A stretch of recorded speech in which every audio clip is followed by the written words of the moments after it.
السلام علیکم۔ آج ہم سورۃ ابراہیم کی آیت نمبر 29 سے لے کر 34 تک کی آیات کا مطالعہ کرتے ہیں۔ اعوذ باللہ من الشیطان الرجیم، بسم اللہ الرحمن الرحیم۔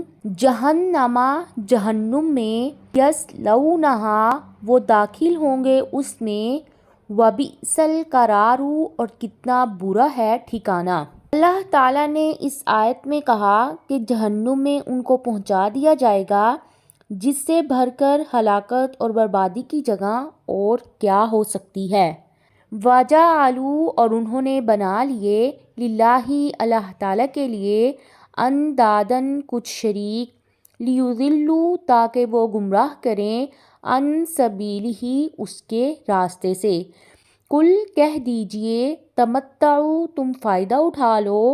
فإن پس بے شک، مصیرکم لوٹنا ہے تمہارا، الی النار آگ کی طرف۔ اللہ تعالیٰ نے کافروں کو دھمکی دی ہے کہ دنیا کی لذتوں سے تم خوب فائدہ اٹھا لو اور لوگوں کو گمراہ کرتے رہو، لیکن جان رکھو کہ تمہارا ٹھکانہ جہنم ہے۔ کل کہہ دیجئے، لعبادی الذین میرے بندوں سے، ان لوگوں سے جو آمنوا ایمان لائے، یقیموا الصلاۃ وہ قائم کرتے ہیں نماز، وینفقوا اور وہ خرچ کرتے ہیں، مما اس میں سے جو رزقناہم ہم نے رزق دیا انہیں، سرًا چھپ کر، وعلانیۃً اور ظاہری طور پر، من قبل اس سے پہلے، ان یہ کہ یأتیا آ جائے، یوم وہ دن، لا بیع نہیں کوئی تجارت ہوگی، فیہ اس میں، ولا خلال اور نہ ہی کوئی دوستی ہوگی۔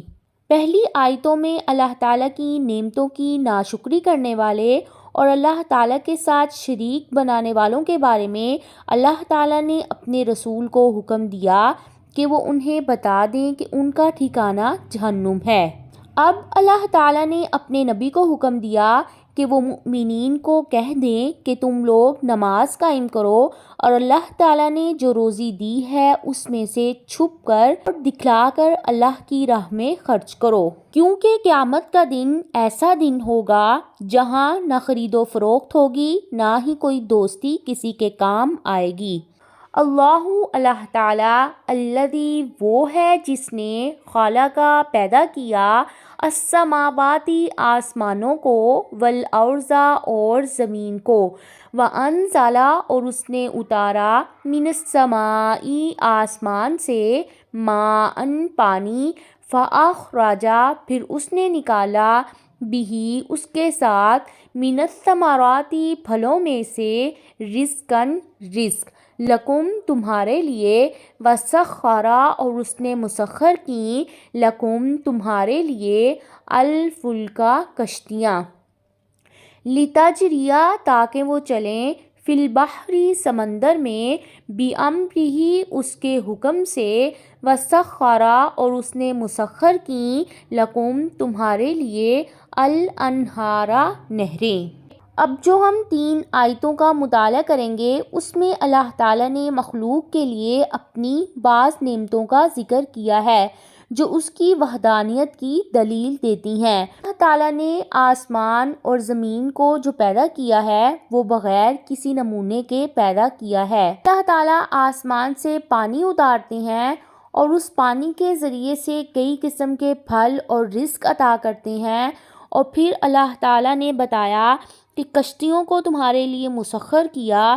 کہ وہ ان کی مرضی کے مطابق اللہ تعالیٰ کے حکم سے پانی کی سطح پر چلتی رہتی ہیں، اور انہیں اور ان کا سامان تجارت لے کر ایک شہر سے دوسرے شہر میں منتقل ہوتی رہتی ہیں، اور نہروں کو بھی مسخر کیا جو زمین کو چیر کر ایک علاقے سے دوسرے علاقے تک پہنچ جاتی ہیں، جس کا پانی لوگ خود بھی پیتے ہیں اور جانوروں کو بھی پلاتے ہیں۔ یہ نہریں اللہ تعالیٰ کی بہت بڑی نعمت ہیں۔ سخرا اور اس نے مسخر کیا، لکم الشمس تمہارے لیے سورج کو، والقمر اور چاند کو، دائبین لگاتار چلنے والے، وسخرا اور اس نے مسخر کیا لکم اللیل تمہارے لیے رات کو والنہارا اور دن کو، اور پھر سورج اور چاند کو بھی تمہارے لیے مسخر کیا جس کی روشنی سے انسان فائدہ اٹھاتا ہے۔ ان دونوں کی روشنی اور ان کی رفتار ایک دوسرے کے بعد آنے اور جانے کا پتہ دیتی ہیں جس کا احاطہ اللہ تعالیٰ ہی کر سکتے ہیں۔